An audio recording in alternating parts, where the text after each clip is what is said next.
Hey guys, welcome to another episode of Motorcycle Rewind, and today we're with the Kawasaki GPZ1100 and the 1972 Yamaha XS2, which those are our two opportunities for our ride to Colorado. And I know our plan is to ride the GPZ from here to Erie, Colorado for the Colorado Vintage Motorcycle Show is what our plan is.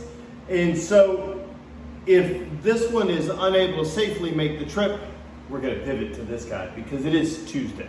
Tuesday we leave. This is Friday, so we got Saturday, Sunday, Monday. 3 days plus today. So 4 days in to make sure everything's sorted out, ready to go. And I still have yet to ride this thing.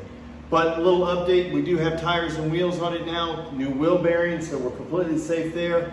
What I'm going to do today is really dial in the brakes. I put them on, I bled the brakes. I'm not quite happy with it because these front, let me show you guys. If you're not familiar with these guys, they have 3 brake bleeders per side just in the front.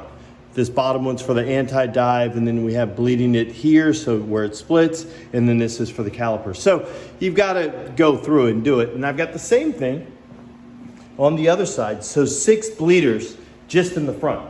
So we're gonna go ahead and get that guy sorted. I went through and bled them. I've got brakes, it stops. I'm not 100% happy with where they are and what they do. I'm not ready to jump on it to go 3,000 miles. I'm not even ready to jump on it to ride it yet.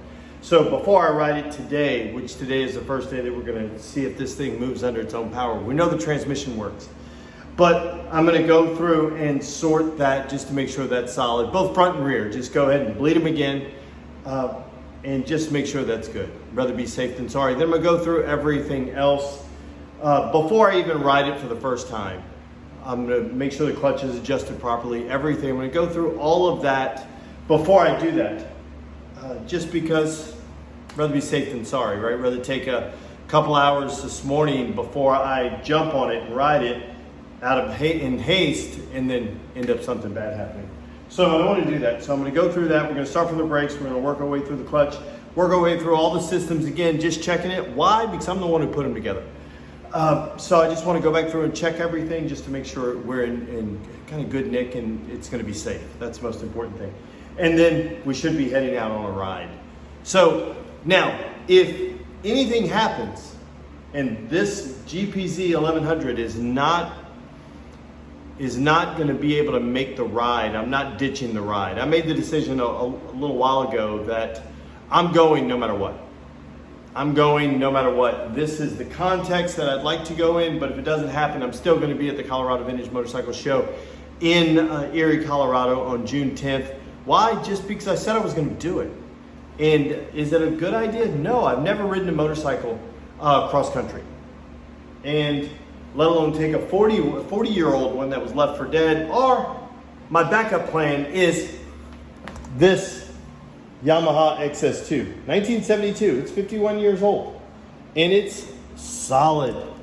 It's so good. If you've seen the latest video we did on it, if you've seen the latest video that we did on it, bringing it back to life, not bringing it back to life, just riding it again for the first time, and I remembered why I liked it so much and why it was one of my bucket list motorcycles. And I can't imagine another motorcycle in here that I'd want to ride cross country on. Again, it's one of the bigger motorcycles I have. So 650, 1100. So it should be, it'll be okay making the trip. So that's kind of where we are. But again, I just wanted to take a moment to jump in here, do a quick video, let you guys know the update, kind of where we are. We are leaving Tuesday morning to head up to Erie, Colorado. We're going to go north from New Orleans, where we are, just north of New Orleans. And we're going to go north through St. Louis and then hang a left and then go all the way through Kansas into Colorado. That's the plan. As of now, we'll be doing more as we get up to date, but I just wanted to take a moment just to do a quick update on this and to take a moment just to explain why we're doing this. I know I've mentioned this on a couple of Instagram lives and in a couple of the Talking Motorcycle episodes that we've done. We've done it, but I haven't really addressed it fully on our channel. And so again, I made a wild decision to ride this GPZ that had been left for dead across country. And then it was just a wild hair. No intention to do it. If I had the intention of doing it, I would have planned sooner. I would have picked a motorcycle that maybe would have been a better starting platform. Meaning, just a better motorcycle. No offense to this one that's sitting right near me, but that hadn't been left for dead for years. But then as I was going through it, I decided that I was not going to let the GPZ be the determining factor of whether I went or not. And what I mean by that is I wasn't going to allow it to be the excuse. Because too many times we can justify the excuse, right? We can fabricate excuses. We can make them up just to get in the way of the things that we want to do. Because I can come up with several reasons why I should not do this. Motorcycle's too old. I'm too old. I've never done it before. The I've never done it before is probably the best excuse for why I should be doing it. So and we can keep coming up, keep justifying it. I don't know what to do. What do I do if I break down? I can keep coming up with all these excuses. I don't have anybody to go with.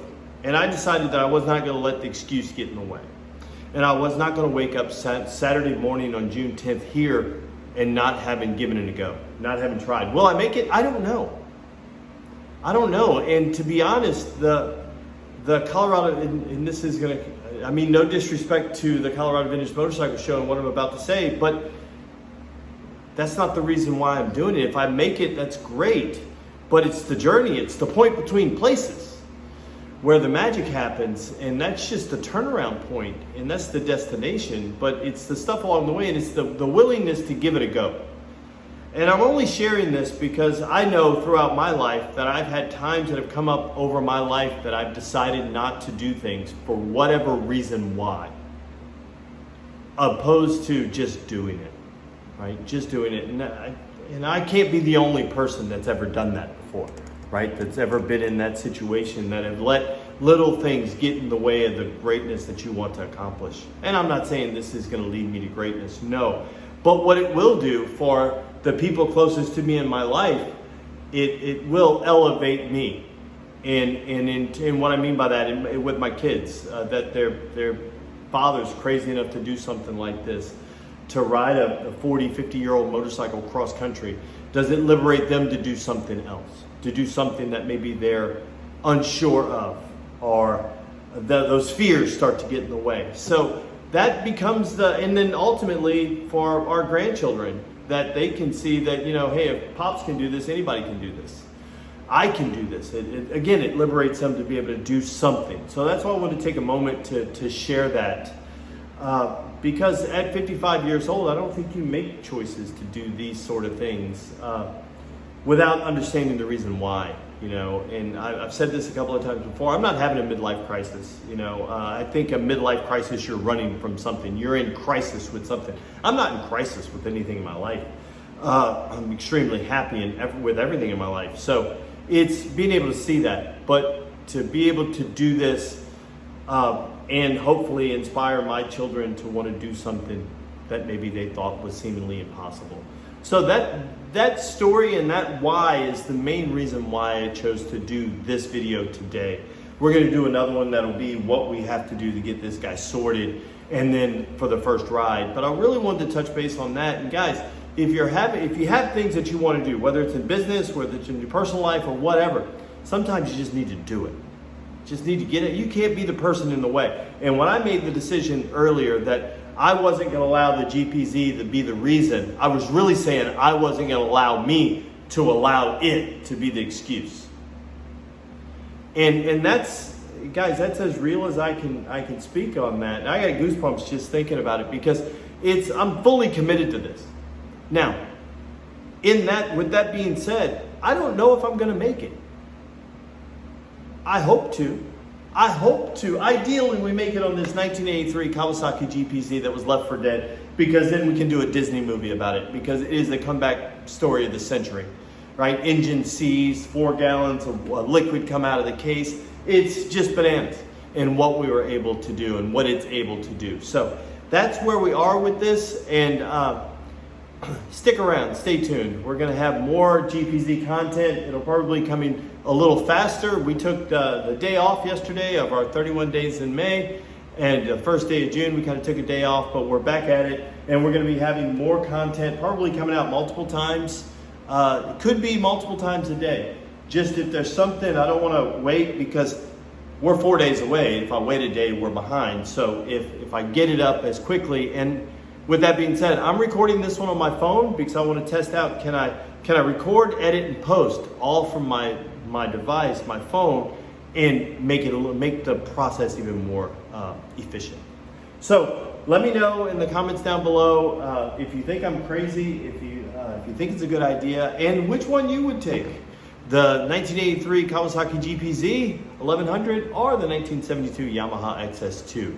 So thanks again, guys, and you have a great day. And as always, thanks for watching yet another episode of Motorcycle Rewind. And do me a favor, like, tag, share, and follow us on Instagram at Motorcycle Rewind. And while you're in the subscribing mood, go ahead and wander on over to our friends, Brickhouse Builds, Moto Mango, Gold Guy, Ace Cafe Bikes, Mile Zero Racers, and Plan B Motos, and give those guys a subscribe too. Thanks again, guys, and have a great day.